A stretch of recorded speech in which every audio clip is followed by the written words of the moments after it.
Rachel Santarsiero, you are the director of the Climate Change Transparency Project at the National Mhm. Security Archive. Yep. Can you tell us a little bit about yourself and your work and what you do at the Transparency Project and at the National Security Archive? I'm Rachel. I am an engineer by training. I got my undergrad degree in civil engineering and worked as an engineer for a couple years and then wanted to pivot more into policy work and writing. I had always studied international affairs and writing also in undergrad, but it was something I wanted to move more fully into. So I went to grad school in international development work and then got involved with the National Security Archive through a fellowship in 2022. And then after I finished grad school in 2023, I started working with the National Security Archive full time. When I was a fellow there, I first started off on working on our Iraq war documentation set and then also splitting my time with climate work. Previously, the Climate Change Transparency Project was actually called Environmental Diplomacy Project. My predecessor, Dr. Bob Wampler, had been running the project and really been looking at the historical record of U.S. involvement in international environmental negotiations. So COP meetings, involvement in the UNFCCC. Then when I came on the project, we shifted it to have a more inclusive, holistic look at climate change transparency beyond just environmental diplomacy. We also wanted to include things like how intelligence and defense agencies were responding to climate change, what we could get shaken loose there, oil and gas industry influence in government policy and in those government conversations. We also wanted to look at the humanitarian response to international and domestic disasters. We really wanted to open up the project beyond just negotiations. That's a little bit background about the project. But since I've been with the archive full time for the last 2.5 years, my day to day is sending Freedom of Information Act requests, doing a ton of archival research at the National Archives in DC, and then also presidential libraries around the country. Most recently, I've been to the Clinton Library to do some research on Kyoto Protocol era of records. And then I do a lot of open source research too, and interviews with either current government officials, former government officials, or just scholars on climate change policy.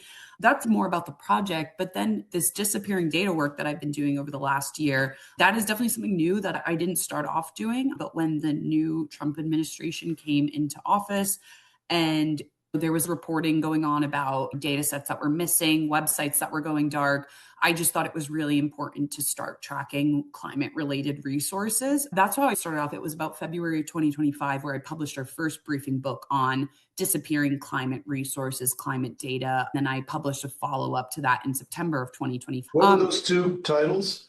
The first one was called Disappearing Data, Trump Administration Removing Climate Information from Government Websites. And the second one was Disappearing Data Part 2, Distorted Science and Deregulation. Sound familiar to me. I think that is how I originally found your guys's. Those definitely got some attention, which was great because it helped connected us to other folks in this data preservation space. Since then, I got connected with folks at EDGI, which is the Environmental Data and Governments Initiative, Data Rescue Project. They're excellent, and they're the orgs that are really doing the deep, meticulous scraping and preservation and tracking of data. We're not really doing so much of that. There are some things that we've scraped from websites, just things that we've more stumbled upon that we found interesting and thought would be important, but it's way less intensive than these organizations are doing it. What I wanted to show with these first two pieces was what do these coalitions look like? Where are the efforts going? Where are they targeting? And where are the main most important climate resources disappearing from? Are they saved elsewhere? Are these things that maybe haven't been reported on yet? What am I interacting with on my day-to-day basis? So that was how this disappearing data initiative started. And then over the summer of 2025, late summer, early fall, Tom had approached me about a conversation he had with Schaefer, which is the Society of Historians for Foreign Relations. They were working on a new issue looking at different library trends of covering the first year of the Trump administration. They approached me about potentially doing a chronology or timeline of some kind documenting the major blows to data losses, archival collections. Their base is definitely more historical and archival focused. Did you say library trends? Is that the term? Library Trends is a journal that I'm currently working with right now. Let me see what this Schaefer issue is actually called. It's Schaefer's Passport issue, which is Passport is their journal that they put out. I think it's a quarterly issue that they put out. That's their April 2026 issue. And I think they had approached me because they were really interested in what was happening with disappearing archival collections, disappearing information in Smithsonian's, what was happening with different data lawsuits going on. This work that I've been doing went beyond just a climate focus from there, because then I started looking at the wider scope of what are the most interesting disappearing data sets, resources, threats to archival collections, stuff like that. That's where this initiative kind of bore out of and how this timeline came together. This is getting published in their April 2026 issue. And then we also wanted to update it on our website and keep a living, breathing, growing timeline as events keep happening. The Schaefer one only tracks January to January, but we're going to continue to update it as we see fit, as we see other losses, or in some cases, restorations. You're updating the disappearing data chronology?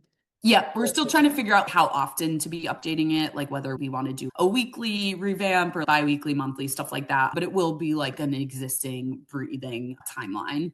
There are ones off the top of my head that I have been meaning to update it with anyways. For example, like the CIA's World Fact Book, got shuttered. The State Department put out a statement that they were like shuttering previous archived versions of social media accounts on, I believe, X it was. So definitely already things that I'm planning to update it with.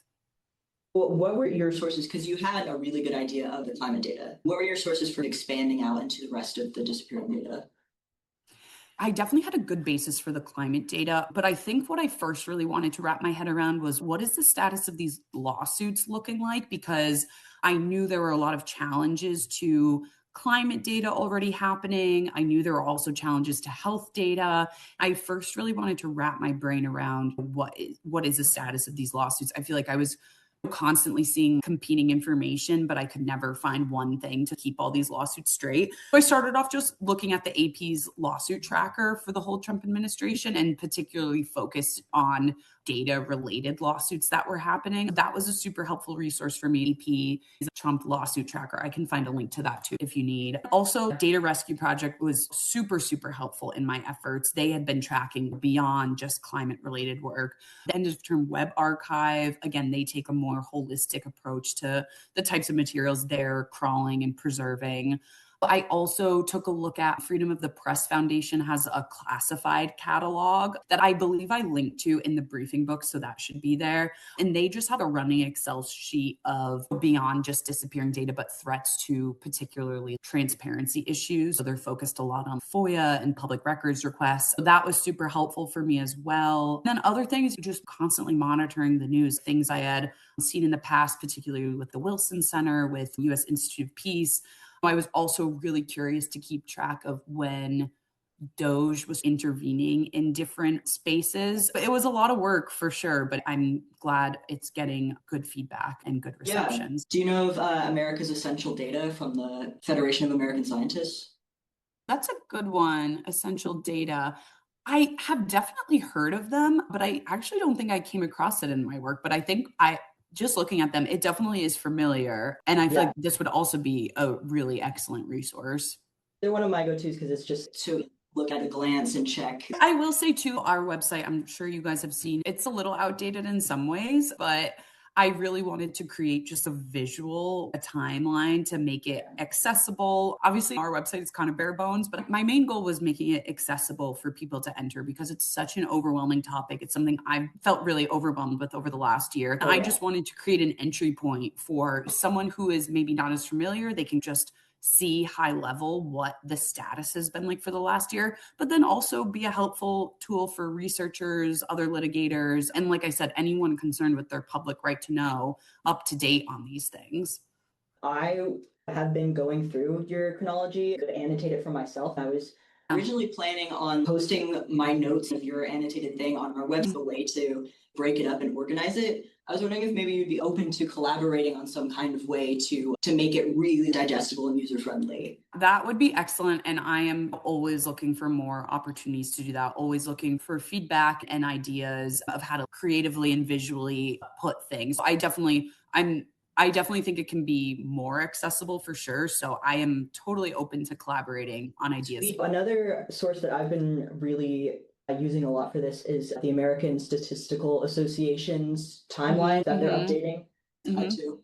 I did reference that too. Their nation's data at risk, ongoing monitoring. I feel like I definitely looked at them, and then I was using Court Listener a lot. We have a Pacer account, but I just find it's not always as user-friendly. But I was using Court Listener a lot for tracking specifically the lawsuits that were happening and just seeing what stages some were in, because some of the lawsuits haven't been resolved, some have. I definitely came across the American Statistical Association as well. Theirs is really good, and they've started doing more as well. They have a tracker specifically for education data now, which has been hit pretty heavily, so that's great. I would say too, as much as I think wanted this to be like a holistic cross-discipline, I definitely think there are gaps. I am open to, again, like I said, feedback, crowdsourcing for other ideas that we may have missed. This is by no means intended to be an exhaustive chronology. I absolutely think there are gaps, like specifically to that point of the education sector. Yeah, well, nobody can. So we started to use the term a representative sample. You get a pretty good idea of it, but it's not.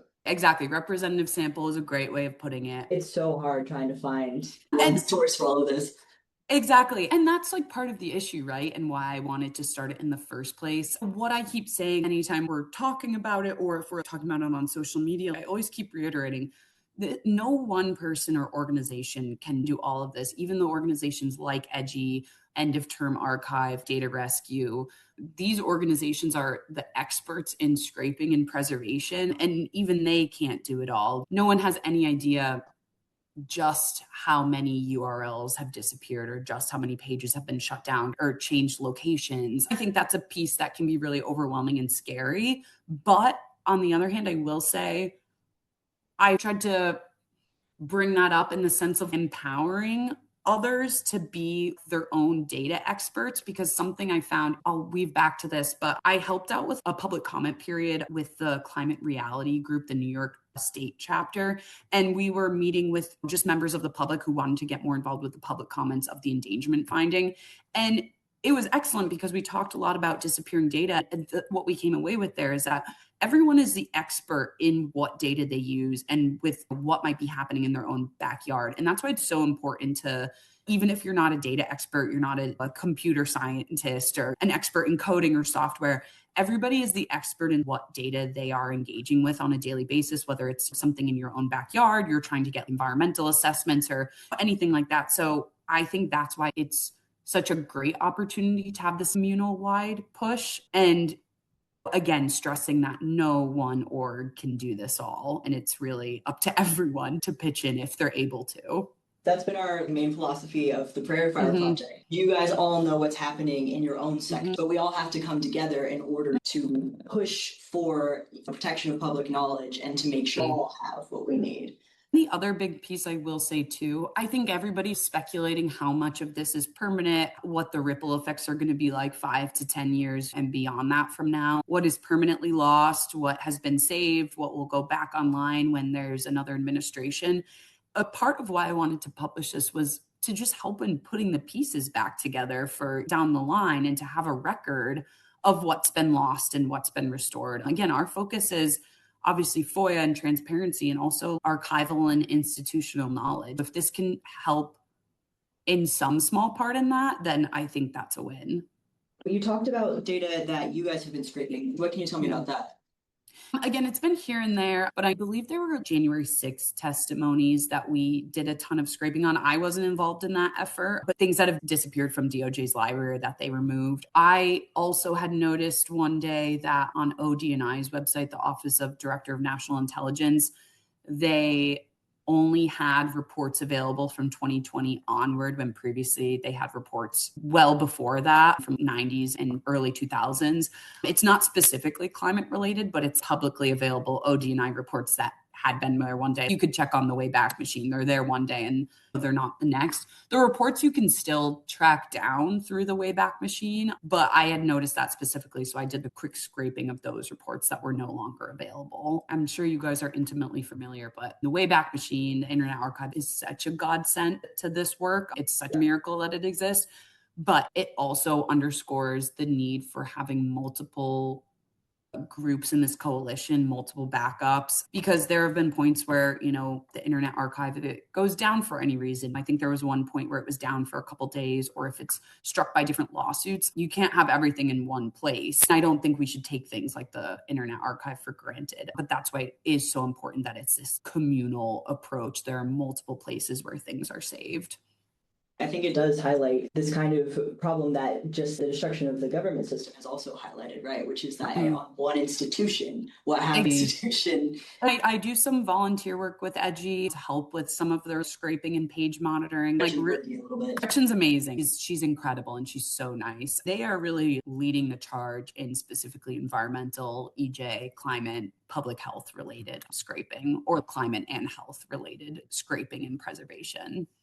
They're great. It's a little bit harder to find information on them from the public level, going from the outside. But talking to Gretchen and talking to Data Rescue Project, and as you get an idea of what they're planning, they have their tools up on they're related to Edgy, but it's hard to tell what they're planning and what they're going to next. PEDP is excellent, but I found the same thing of tracking what stage they're at in their scraping processes, and I know with Edgy too, they're constantly tracking pages, but they go through rounds of QA/QC to then publish those things together. So it's not always updated in real time. I know they update their WebGov tracker or their federal web tracker in stages. I would like to insert something here. Something that's very much a work in progress at News, but it's out in the public now, is our guide to public archives. What we found is that we thought there'd be somewhere on the order of 500 to 1,000 important archives around the world, and there are thousands and thousands, and some of them extremely well organized. You can cruise through it. We're adding 1,000 more in the next 60 days. We're trying to get the contact information, the essential collections that are there, and so forth. Definitely. We obviously have Library of Congress, British Library, and those types of national libraries of you name it. We have those. But what we found is that there is an emerging new thing, new to us, is that there are archives where the preservation is initiated there. So a data set would be primarily published at an archive location, mainly because of its public access and because of the structure it has to capture and index it. That's really fascinating. Do you have an example top of mind of that? Yes, there's a small one. There's a photographic archive. I forget the name of it. It's in our database at Stanford. It documents an era of something. I can't remember what it is now. It's got some man's name who did the collection. And it didn't exist prior to Stanford publishing it as a digital collection. Wow, that's amazing. Another one is, I was recently on the ground in India on a project, and there's a group there called Servants of Knowledge who have put the laws of India. It never existed in digital form. They're doing it state by state and district by district. They're putting the actual laws and case law, by the way, available to the public. It's never existed except in they're now having regional lawyers, essentially law groups, posting their work initially, primarily to the Service of Knowledge website, instead of a digitization of an existing record. It's there first and lives there. That's where it is. We're trying to figure out how to make that searchable so you can search for the data set emerged. I think will be an incredible resource for people. That energy of all this independent movement that's stepping up to be these primary sources, now that the primary sources are no longer trustworthy, is really that we're interested with Prairie Fire. Something that I want to do with Prairie Fire, emphasize that if we are not protecting our information, it's gone. And I think it's important too, again, I don't want to make it seem like everyone needs to become a web scraper by any means, but I think it's important to think about, again, the resources you're engaging with on a daily basis, and also educating, how people engage with this data and might not even know it. I wrote an article for the Bulletin of Atomic Scientists about, like, again, disappearing data, specifically EPA pages that had recently been shut down. I talked a lot with the editors at Bulletin about so many pieces we had seen weren't getting to the why should the public care about this. I think it's evident that scientists and historians and environmentalists care about these resources, but why should the public care about this? And it's a valid question, especially when there are other issues at top of mind, whether it's ICE coming into communities, whether it's people feeling unsafe. I totally get that data is not top of mind to everyone, but we do interact with this data on a daily basis. Again, specifically from an environmental lens, like you're looking at it for, like, where do you want to live? Where do you want your house to be? Am I in a flood zone? What is the weather going to look like next week? It's all of these things. And I think it's important to, like, educate people on how they engage with it. I've talked to quite a few of the people that I've spoken to for this project about the kind of ivory tower data and academia being seen as an elite thing. It's not public. And how we break down those barriers and involve the public in our knowledge, our society's knowledge. Do you have ideas about that? How we involve people, like specifically to your work, the climate and the national security? How do you make it work? I've had this conversation. I went to this conference a couple weeks ago called Sunshine Fest, and it's like a big open government transparency week. It's with a lot of open gov advocates, government folks, journalists. An idea I would love to see, which I don't know how realistic it is, but like specifically with transparency and public records, like it would be amazing if every high school senior before they graduated, like, filed a public record with their town or with their municipality and just engaging with it and knowing that, like, these records are available to you. This isn't just an opportunity for journalists to find information. Everybody is able to file a FOIA request or file a records request. And this is how you find out about the issues happening in your own backyard. That's just like, I know a pie in the sky example, but like things like that to have community members feel empowered, feel like they have access to it, because I think it can be so daunting. I really like the idea of bringing knowledge seeking and data into communities more. And instead of these big institutions that are all centralized pretty much in DC, having maybe them be part of local governments, doing local data collection. And it's more available and on demand to, and like relevant to the people in that community.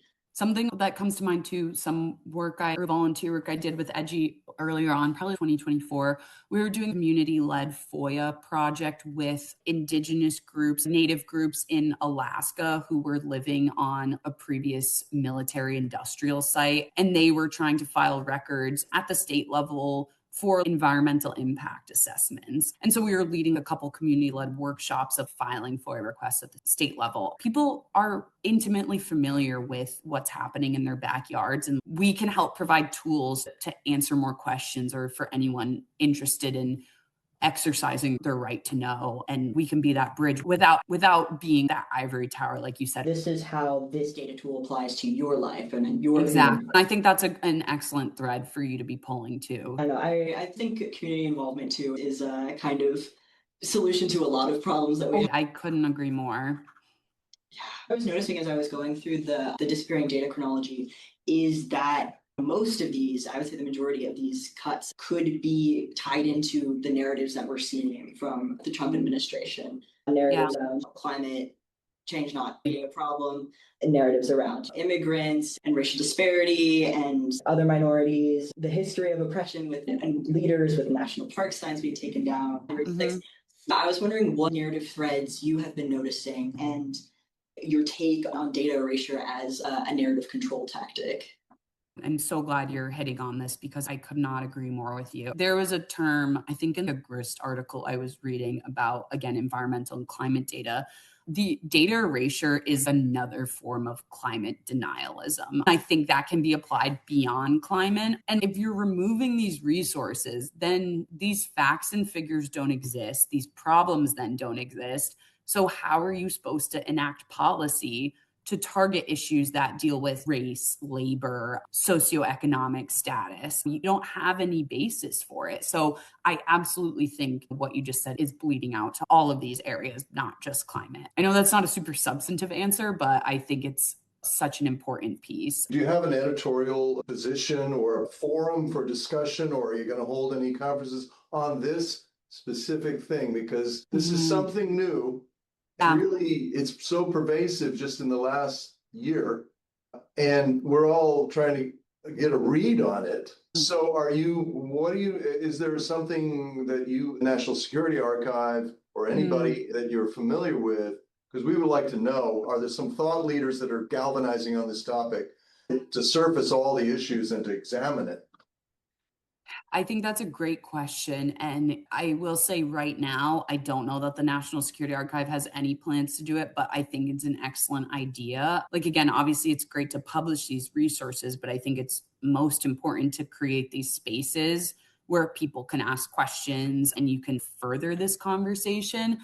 I think that is something that's still happening in these silos of conferences or specific discipline, specific circles. I'm sure these conversations are probably happening in spaces, but not that I'm aware of off the top of my head. So I think that is maybe a gap that we're seeing right now, or at least that I'm not explicitly aware of right now. And I think that's probably a good next step for organizations like us and for other organizations. We're a nonpartisan organization. Our only policy leaning is promoting government transparency, combating government secrecy. In the past, we haven't really had these online active forums to engage with folks. It's really been like publishing these historical briefing books and stuff like that. But that is something I want to see us do more in the future and move a little bit more contemporary beyond what we're doing and engaging more with transparency policy. I will say someone that you should keep in mind and maybe reach out to is Lauren Harper with Freedom of the Press Foundation. Right. She's doing a lot on access to information, FOIA specifically, again, across all disciplines. She's very active in doing online YouTube forums and stuff like that with Freedom of the Press Foundation.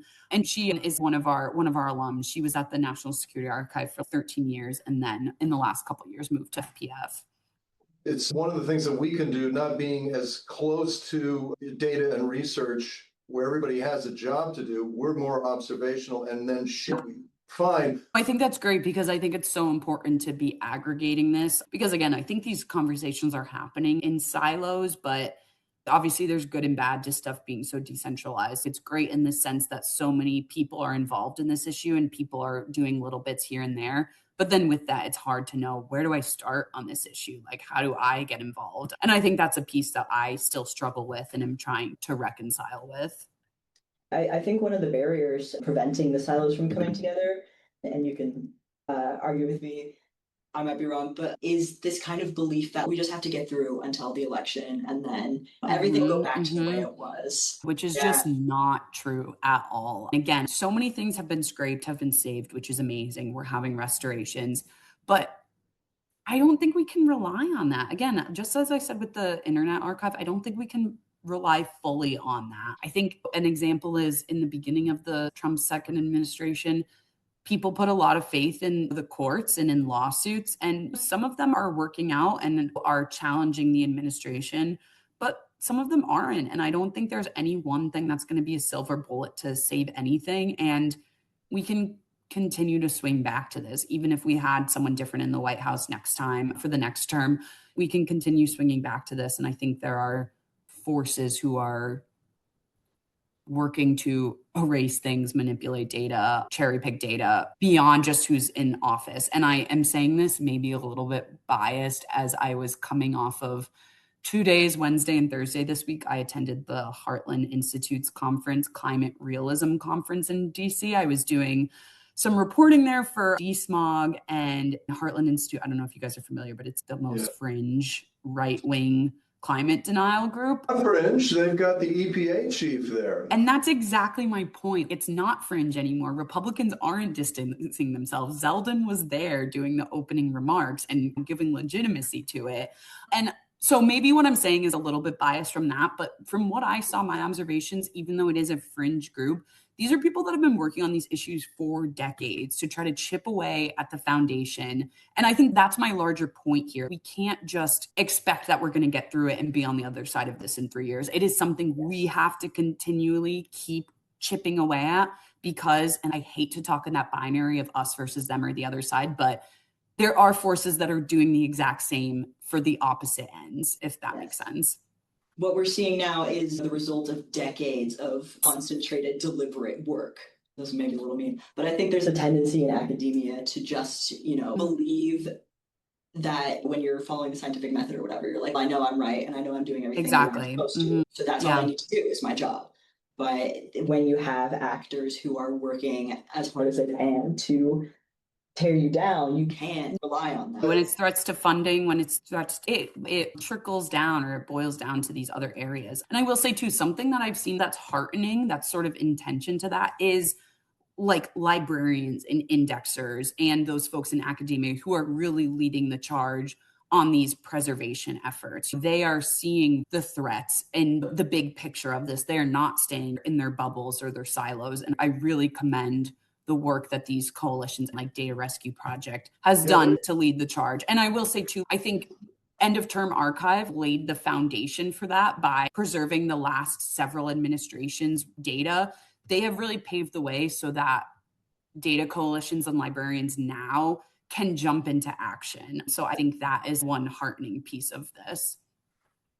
They were really ahead of the curve on that. And I think we commend them, absolutely, but also carry on in that spirit of anticipation. Exactly. I've been really trying to dig into, we need to have kind of a more decentralized watchdog kind of shadow structure in order to protect our data. And we're going to need it even if things go incredible in the next election. And like to that point too, obviously not to the same extent. It is very extreme right now. So I don't want to misinterpret that. But there have been losses under Democratic presidents. Like, for example, top of mind, again, this is some work I was collaborating with Edgy on at the time, but the EPA's online archive, they had chosen to shutter it. It was just not cost effective anymore to keep it up. And now it's not maintained. And there was like a big backlash from environmental groups for not keeping up this online archive. So there's like an excellent data of resources that just, it's still available, but it's not getting updated anymore. It is incredibly unprecedented and extreme what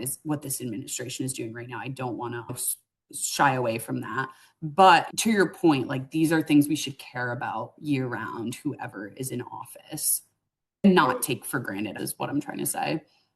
There's been like a lot of shock and surprise about the level of suppression that we're seeing. I was talking about one of my buddies recently, and he was saying that when you're surprised, it's because you were wrong. Well, one thing that we have hit us at least a couple times a week is how big the world is and how big the world of research, data, science, pure science, applied science, social sciences, census data. Yeah. It's so much bigger than we who think we thought we knew.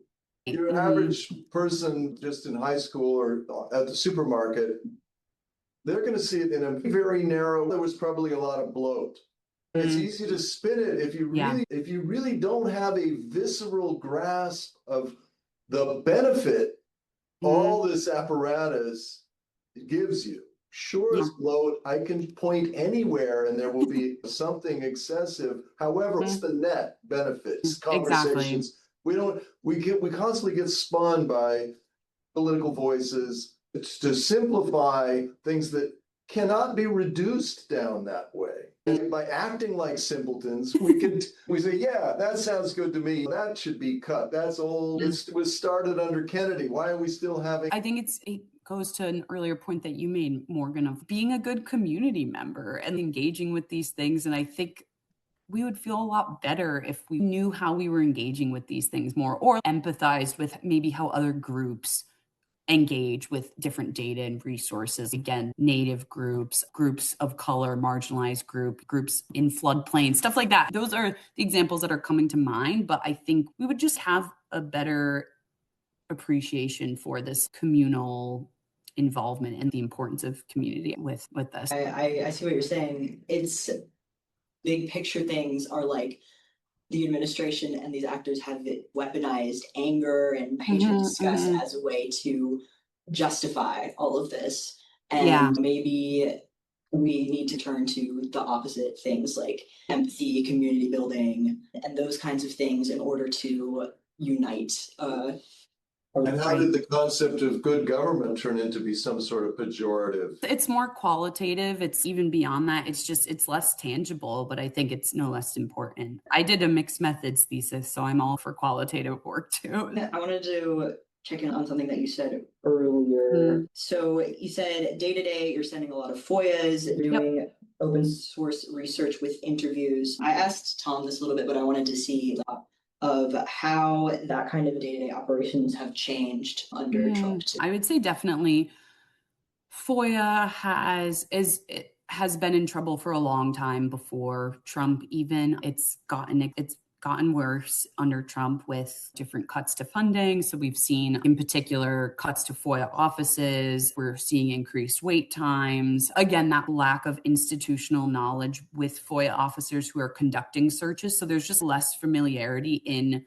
how their own search processes work and like how to find documents. And I don't want to make it seem like it's always this adversarial relationship between us and FOIA offices. A lot of the times FOIA officers really want to help you find what you might be looking for. There are exceptions to that, of course, but I think more what we're seeing is a lack of resources, a lack of training. So that's making FOIA more difficult right now. We're seeing the consequences of the institutional knowledge being interrupted. Whether it's through, RIFs or people taking the deferred resignation. There's an increased reliance on contractors too in FOIA offices, not specific government employees. They're like outside contractors who, again, are less intimately familiar with their search capabilities, with agency documents, records, stuff like that. Yeah, so that's definitely on the FOIA side. Archival side, not a ton different, I would say. We still have access to collections like NARA in DC. There's the College Park one in Maryland and DC on Pennsylvania Avenue, which I frequent and my colleagues and I go to a lot. But I will say too, with NARA is experiencing incredible cuts. So you can still go there and look at research, but there's less staff there. Again, loss of institutional knowledge. I would say it's interesting doing interviews because in some sense, some folks out of government are like more willing to share now. So I don't want to say that's a good thing of institutional knowledge loss, but we are like getting rounded perspective of folks who were like, I, for example, interviewed people that were at the State Department's Office of Global Change, trying to get a sense of what things were looking like before they got let go. I'm trying to think what else day to day has changed. That might also be a way that the bloat was maybe good in some ways, is you have a whole bunch of staff, some of them are there not because they're like brownies, but because they're doing. Exactly. Public servants that believe in their agency's mission. Absolutely. So people who want to do FOIAs because they think that they're good for the public. Exactly. And wanting to get information released in a way that is a good faith engagement with the FOIA statute. I will say another piece too is funding. I think in the first Trump administration, there was, from what I got a sense of, a lot of nonprofits that were more like liberal leaning saw an influx of funding to kind of combat this administration. I think what we're seeing across the board, we're not seeing that influx of funding. I think a lot of foundations are maybe more reticent to fund things like climate work, DEI work, obviously environmental justice. So you're not just seeing that with our organization. I think just nonprofits as a whole are struggling a bit because they've had to recater how they maybe write grants for things or go about their work. So again, that's just like an overall loss of funding. You're seeing that at universities. It's not just nonprofits.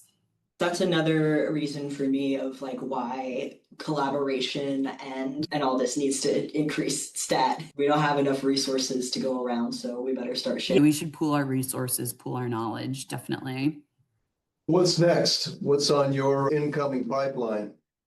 Yeah, let's see. I'm working on a couple briefing books right now, which I'd be happy to keep you guys posted on. Both are more historical perspective. One is looking at history of US and China collaboration on international environmental policy. It starts off with the Kyoto Protocol and then goes into the 2000s. And I think it pushes up against that narrative that China has always been trying to be adversarial, like that adversarial relationship that I think we talk about, like China is never willing to come to the table on environmental agreements.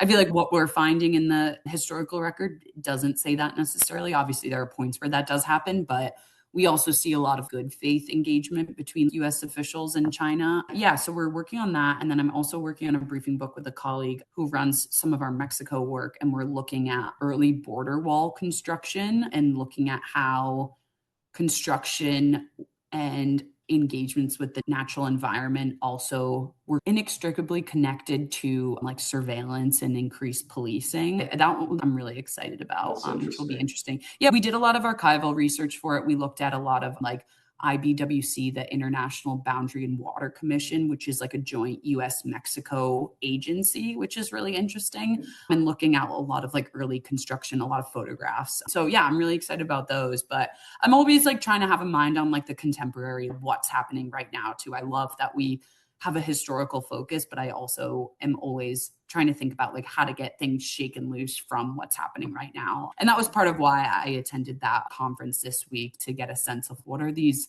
outside groups like, what are their initiatives right now? What are they trying to do? So you got to know, we need to know this. Right. Exactly. And especially like you said, Zeldin going to that meeting, like I sent a FOIA request right after for all engagements between Heartland Institute and Zeldin for the last year. And maybe something interesting will come from that correspondence there. Maybe it'll be nothing, but it's just always pulling these threads. And I feel like with us always having this document state of mind that like if there's something being decided or something in the news, there's most likely always a paper trail of that happening. Obviously things are happening on Signal and messages are disappearing and people are having conversations off the margins. So that's maybe something we're seeing a little bit more of in this administration as well. Always trying to approach our work from like a primary source, evidence-based perspective. Yeah. Who's the audience for the briefing books that you do? And then who's the audience for the National Security Archive? I think we've historically, our subscriber base for our briefing books has been a lot of historians, a lot of folks involved in like US-Russia relations, nuclear work. We had an incredible nuclear vault that our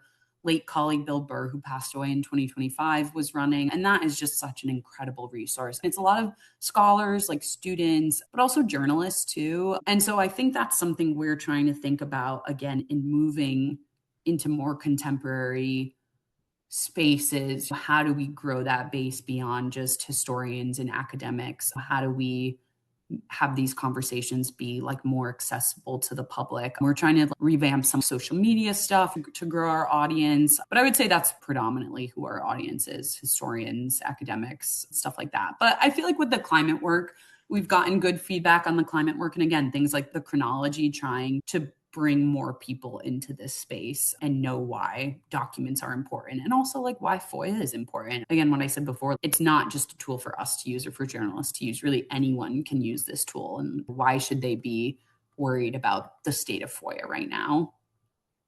It seems like the projects you're working on right now are continuing to challenge these narratives that we're seeing. With the disappearing data, it's removing evidence for things that they were always controversial, like climate has always been, but there was a consensus, climate bad, but this kind of ongoing stuff that's maybe doesn't have that base. I feel like projects like yours, where you are gathering evidence of these newer emerging and not as solidified narratives. Exactly. In addition to the disappearing data stuff, I've also been really interested this last year in like how the intelligence communities historically have approached climate change and are doing so right now. That was like another piece of the disappearing data chronology that was like, I think only 1 or 2 entries, but the DNI testifies in front of Congress when they published their annual threat assessment. This one from 2026 and the one last year were the 2 first ATAs that didn't mention climate change as a security risk at all in over a decade. I'm really interested in understanding like how the intelligence community has historically analyzed climate, how it talks about it, what it shares, what it doesn't share, because they have a lot of public facing reports about climate, but there's also stuff that still remains classified that we know exists, we know is out there, and they're just not sharing it. So I really think that's a totally separate thing, but that's something I'm also really interested in. You also brought up surveillance for a little bit, and that's something that I've been interested in, is the other side of how the administration is using data. Oh my God. Something someone said to me who's in one of these OpenGov coalitions was like, and this is a thread I have not pulled, but I still think is really interesting, of like, how do authoritarian regimes what is their record keeping and like how do they keep track of these things. And I think that's through surveillance, through data mining. I feel like you've seen that with all the social security numbers. I just feel like there are so many ways that citizens are being tracked, or the administration. And I don't say that to sound kooky or conspiratorial, but I think there are legitimate ways they are employing surveillance tactics to keep track. And I think that is a really interesting thing that I don't know we'll focus on so much, but I hope someone does, or maybe down the road if I have time to do, I could look at. But I think that's such an interesting facet to think about authoritarian governments, because we always first think about it as burning books, burning all the documents, but there also is record keeping that is going on at the same time. So what is that looking like for this administration? New data gathering, new kind of tracking. Case in point, we have a little feature in our social media called Archive of the Week. This week it's in Germany, Stasi archive, the secret police in East Germany. Kept unbelievable.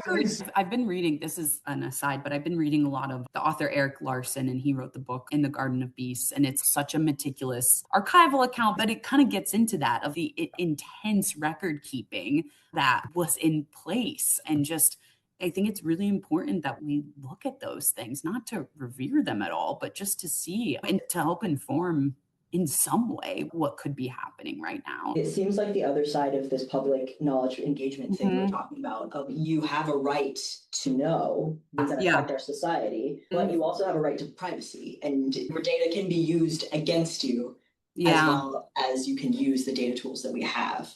And those conversations need to happen at the same time. I feel like those conversations are happening separately, but I completely agree they need to be brought together. And then meanwhile, you have like the DOJ's Office of Legal Counsel, who I think just last week said that the PRA, the Presidential Records Act, is unconstitutional. So they're trying to challenge basically, like, the PRA is separate from FOIA in that the Office of the President and the Office of the Vice President have to turn over their records at 12 years after a president's term is over. Like for George W. Bush, for example, that PRA expired in 2021. So it was like administration ends in 2009, 12 years later in 2021, like his records need to be delivered over. So basically the Trump administration is trying to argue that's unconstitutional. Specifically, Trump can keep his records and keep them at Mar-a-Lago and not have to deliver them to NARA when he leaves office. So this is like something that was like a Nixon era transparency law that was established after Watergate to preserve the tapes. Previously, before that,